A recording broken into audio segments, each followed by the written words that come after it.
ने सिर्फ कथित तौर पर दुश्मन के फाइटर जेट्स को टारगेट करके मार ही नहीं गिराया, बल्कि उसने जो दूसरे विमान थे उसमें इस तरह से खौफ पैदा किया कि वो अपने जिस कथित तौर पर मिशन के लिए आए थे वो उससे डरकर लौट गए। बहुत ज्यादा यानी हमारे लिए खतरनाक होगा। इन एनी केस 5 सिस्टम जब डिप्लॉय करते हैं और हर सिस्टम को आप ओवरलैप रख के भी कर लें तो ऑलमोस्ट ये 2000 किलोमीटर की कवरेज लीनियर में मिल जाएगी इनको सिंगल लेयर में। भारतीय वायुसेना ने S-400 की ताकत को परखा। इसके लिए अपने ही विमान को कथित तौर पर दुश्मन का विमान बनाया गया और इसके बाद S-400 सिस्टम को एक्टिवेट कर दिया गया। पाकिस्तान को तो कहते हैं कि ये फेलिंग स्टेट है, हमारा तो मुकाबला चीन के साथ है।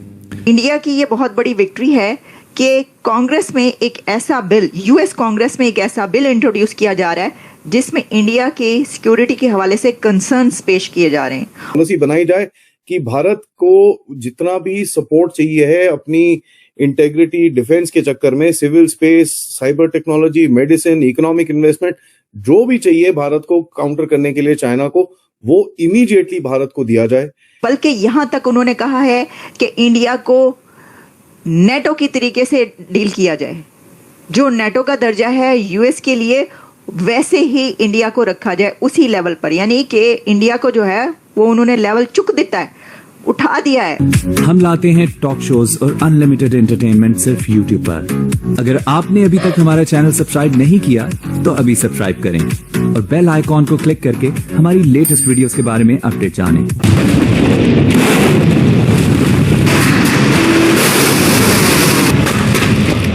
भारतीय वायुसेना के S-400 एयर डिफेंस सिस्टम से जुड़ी हुई सूत्रों के हवाले से एक बड़ी जानकारी सामने आई है। ये जानकारी काफी उत्साहित करने वाली है क्योंकि भारतीय वायुसेना को बड़ी सफलता मिली है। सूत्र बता रहे हैं कि जो S-400 एयर डिफेंस सिस्टम चीन और पाकिस्तान की सीमा के पास तैनात किए गए हैं वो दुश्मन के 80% फाइटर जेट्स को मार गिरा सकते हैं। भारत को रशियन मिलिट्री इक्विपमेंट लेना है, जो मर्जी लेना है, उसके लिए कार्ट ब्लांच परमिशन दी जानी चाहिए। इसका परीक्षण भी किया गया है। जी हाँ, बताया जा रहा है कि एक अभ्यास के दौरान हाल ही में भारतीय वायुसेना ने S-400 की ताकत को परखा। इसके लिए अपने ही विमान को कथित तौर पर दुश्मन का विमान बनाया गया और इसके बाद S-400 सिस्टम को एक्टिवेट कर दिया गया, जिसके बाद S-400 सिस्टम ने इस फाइटर जेट को ट्रैक भी किया और टारगेट भी सेट कर दिया। बहुत बड़ी जीत है इंडिया की, ये बहुत बड़ी विक्ट्री है कि कांग्रेस में एक ऐसा बिल, यूएस कांग्रेस में एक ऐसा बिल इंट्रोड्यूस किया जा रहा है जिसमें इंडिया के सिक्योरिटी के हवाले से कंसर्न्स पेश किए जा रहे हैं और कहा जा रहा है कि उसे खतरा है, उसे दहशतगर्दी से खतरा है और इसमें पाकिस्तान को पनिश करने, पीनलाइज करने की बात की गई है कि अगर है तो देखा जाए, निपटा जाए और साथ ही चाइना को काउंटर करने, चाइना का इन्फ्लुएंस को काउंटर करने की बात की गई है। तो जहां हम इसके ऊपर जरा तफसील से बात करते हैं कि इसके कौन कौन से पॉइंट्स हैं। सबसे पहले मैं आपको ये बता दूं, ये जो सेनेटर मार्को रूबियो हैं उनकी जो वेबसाइट है वहां पर भी इस वक्त मौजूद है, मेरे सामने वो भी ओपन है और जो इंटरनेशनल मीडिया इसको कवर कर रहा है वहां पर भी मौजूद है। Senator Rubio said the proposed legislation would set A statement of policy that the US will support India in its response to growing threats to its territorial integrity, provide security assistance to India against enemies and cooperate with India with respect to defense, civil space and technology.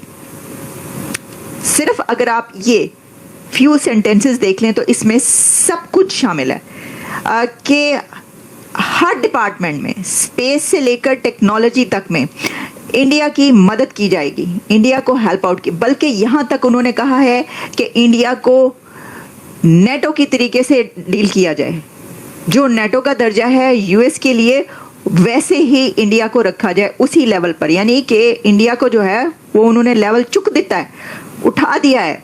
बोला कि भाई China जो है बड़े aggressively अपना domain expand कर रहा है इंडो पैसिफिक रीजन के अंदर और कहीं ना कहीं बहुत सारी कंट्रीज की सॉवरेनिटी और ऑटोनॉमी के ऊपर काफी हद तक हमला कर रहा है।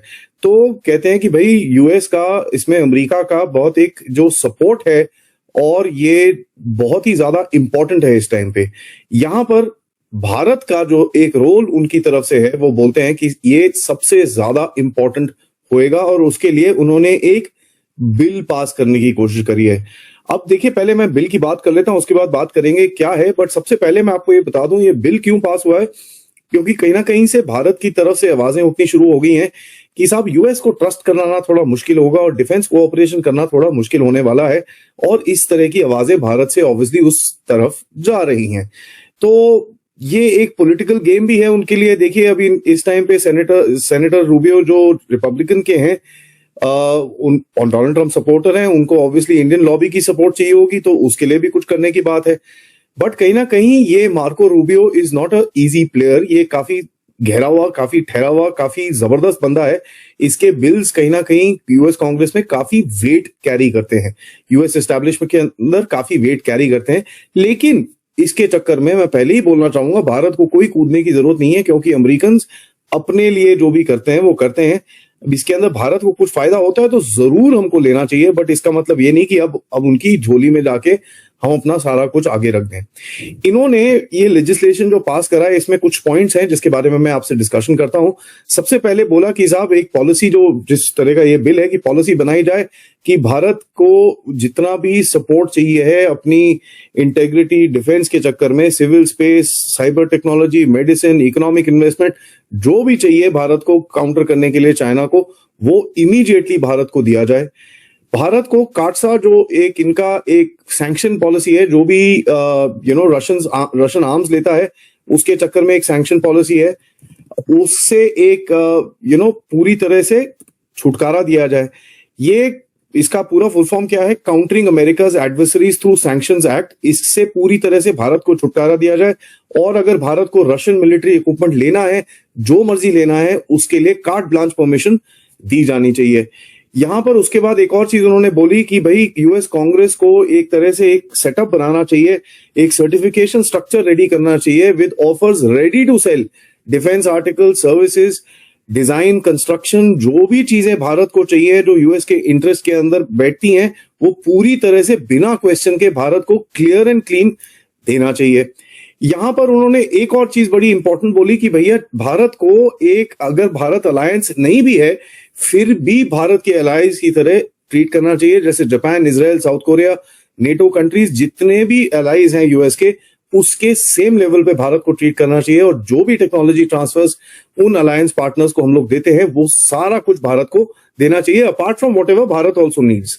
तो ये इंटरेस्टिंग क्लॉज है। यहाँ पर जेट इंजन की बात तो अगर करें कि भैया अभी तक हमने ऑर्डर तो करा हुआ है, लेकिन आने में कभी ये, कभी वो, कभी ये, कभी वो चली जा रहा है, तो ये अच्छा स्टेटमेंट है। देखते हैं आगे होगा क्या। तो आपको ये वीडियो कैसा लगा कमेंट बॉक्स में जरूर लिखिए। इस वीडियो को लाइक कीजिए, शेयर कीजिए, सब्सक्राइब करना ना भूलिए आपके चैनल EFC जेड को। तो मिलते हैं अगली वीडियो में। जय हिंद।